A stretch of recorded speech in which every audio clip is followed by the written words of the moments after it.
Boa noite, turma. Tudo bem com vocês? Bom, meu nome é Dante e eu e meus amigos hoje vamos falar um pouco sobre esse livro, que é O Monge e o Executivo, de James Hunter.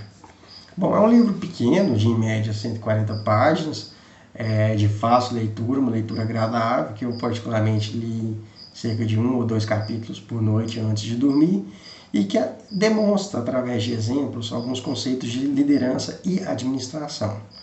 O autor, ele nos conta uma historinha fictícia que nos ajuda a compreender melhor esses conceitos e até mesmo nos identificarmos com o livro. Em 12 anos, esse livro vendeu mais de 200 mil cópias nos Estados Unidos, mas foi aqui no Brasil que ele já bateu a marca de 2,4 milhões de exemplares vendidos, o que foi o sucesso da editora. O livro conta a historinha de John Daly, mas eu vou deixar a Laila falar sobre ele. Não foi isso, Laila? Isso mesmo, Dante. Boa noite, gente. Meu nome é Laila e como o Dante havia dito, o livro conta uma história de John, um executivo que tinha um cargo de liderança muito importante numa empresa que faturava milhões por ano. Ele era casado com Rachel e tinha 2 filhos. Rachel trabalhava apenas um dia na semana e o resto da semana ela se dedicava aos filhos, ao contrário de John, que se dedicava mais ao seu trabalho do que à família. Eles possuíam 2 carros na garagem, um apartamento novo, uma casa no lago e ainda conseguiam viajar 3 vezes no mês com a família. O que seria uma vida perfeita para John, ele começa a perceber que sua vida como marido, pai e líder estava saindo do controle. Aceitando a sugestão de sua esposa juntamente com o padre local, ele decide ir ao mosteiro, passar uma semana com os monges e refletir sua vida e colocá-la em ordem. O que chama a atenção de John no mosteiro é o irmão Simeão, nome que teve um significado misterioso na vida dele. Mas, na verdade, o irmão Simeão era um ex-empresário de sucesso chamado Leonard, que largou tudo para se dedicar ao mosteiro.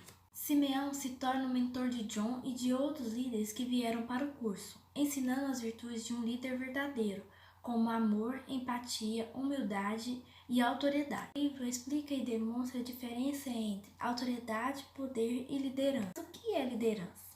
Liderança é a habilidade de influenciar pessoas, no caso no local de trabalho, para que trabalhem entusiasmados para estar alcançando os objetivos. John entende e aprende mais sobre o real significado da palavra liderar.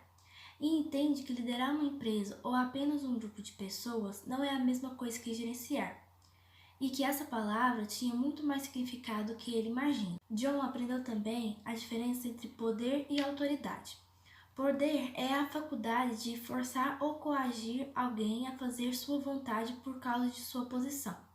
Já a autoridade é a habilidade de levar as pessoas a fazerem de boa vontade o que ela quer que elas façam. Agora eu vou deixar vocês com a Marília. Oi, meu nome é Marília. Eu vou abranger um pouco sobre o capítulo 3 e 4.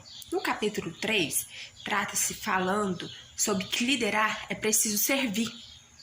E que para servir, a gente tem que fazer algum sacrifício. Tem um trecho no livro que é muito essencial para nós todos, que trata-se assim: não tenho necessariamente que gostar de meus jogadores e sócios, mas como líder devo amá-los.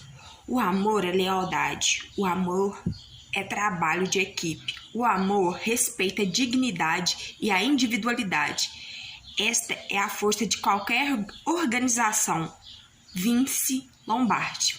Então, nesse capítulo, abrange que para a gente liderar, a gente tem que amar. E quando a gente ama, tudo dá certo. Que não tem que ter muita autoridade, tem que ter amor.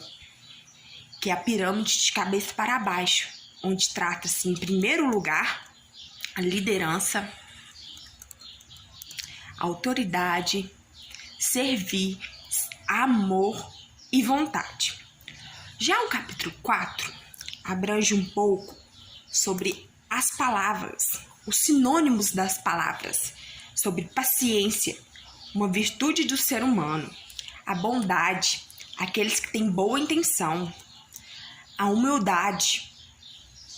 Um líder deve ser autêntico e não demonstrar arrogância ou orgulho de agir com simplicidade, o respeito, dar importância às outras pessoas, abnegação, satisfazer as necessidades, o perdão, não podemos mostrar ressentimentos enganados e o compromisso.